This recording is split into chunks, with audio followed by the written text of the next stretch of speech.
从湖北武汉开纯电动汽车到广东深圳啊，全程记录行驶过程，大概是跑了1000多公里，花费了电费83元，也就是每公里只需要7毛钱的一个电费。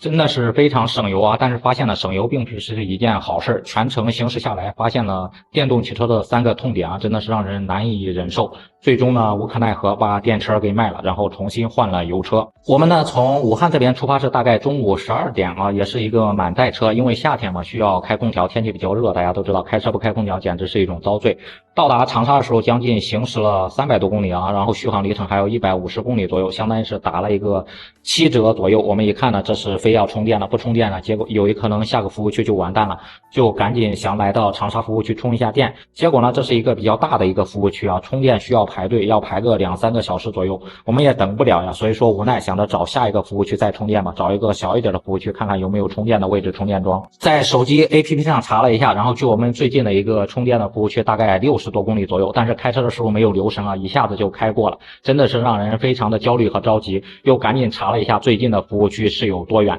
然后大概40多公里左右啊，一想续航里程150公里不到，就是根据之前的驾驶经验，应该是这剩下的60多公里应该是很难到达了，没有办法呢，只能保守驾驶，把该关的空调全部都关了，就是车子也是缓慢行驶70-80迈啊，缓慢行驶，争取呢能够在电耗尽之前呢到达下一个服务区充电呗。然后呢，整个车子的音乐，整个车子的空调全关了，里面闷热，我开的真的是满头大汗啊！包括车上其他的3个人也是非常的焦虑，看着余下的里程，生怕车子没有电，然后就停在高速上，这可怎么办呢？真的是焦虑的不行了啊！第一次开这种电动汽车跑长途，没想到就是这种遭遇啊！真的是花钱养了一个爹一样，感觉所有的同伴都是这样说的。还好就是最后坚持到了服务区充上了电，但是呢充了电看着续航呢有200多公里的时候呢，心里就开始突突了，赶紧想着到下一个服务区赶紧再充满啊。就这样呢，我们大概是到深圳1000多公里的路程，大概是充了5个多服务区啊。本来呢全程只需要14-15个小时，结果我们整整跑了24个小时啊，跑了1天1夜，整个全程驾驶下来人都快崩溃了，再也不驾驶这种电车跑长途了。这一次旅程呢，也是彻底将纯电动汽车的缺点给暴露了出来，朋友也是一旁不停的吐槽，回来之后还在给我打电话吐槽，我也实在是忍不住了。然后第一件事呢，就想着回来赶紧把这个电动车给卖了，重新换油车吧。但没想到问了几个二手车的朋友，包括二手车市场跑了一下，原本呢自己是19万买的一个纯电动汽车，开了1年多的一个时间啊，整个的二手市场才报价报不到8-9万啊。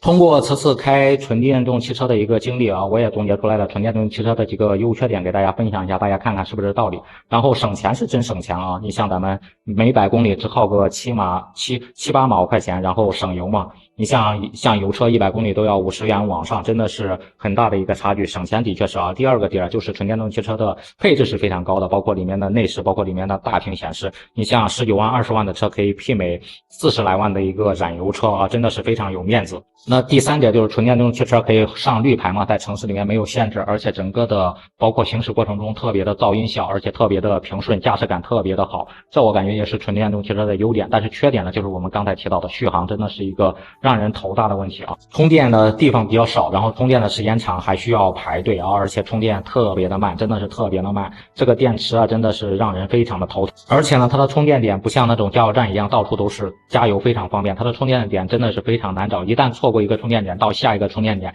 简直就是崩溃，很有可能呢车子就停到半道上或者停到高速上等待救援了。再有一点要吐槽就是它的续航啊，有可能官方宣传的这款车的续航是600公里左右，但是你不要抱太大的希望，给你打个5折7折是很正常的，就是能跑个300-400公里就顶天就了不起了。所以说呢，就是很多就是看着我还有400-500公里的续航，其实呢我在200公里的时候就开始担忧和担心。所以说呢，综合所述的啊，真的是纯电动汽车啊，虽然说它比较省油啊，但是真的不省钱。综合它的保值率各个方面所有因素来看，真的是还是觉得燃油车好啊。不知道大家是怎么看的？大家如果买车会选择电车还是油车呢？可以在评论区里面留言讨论。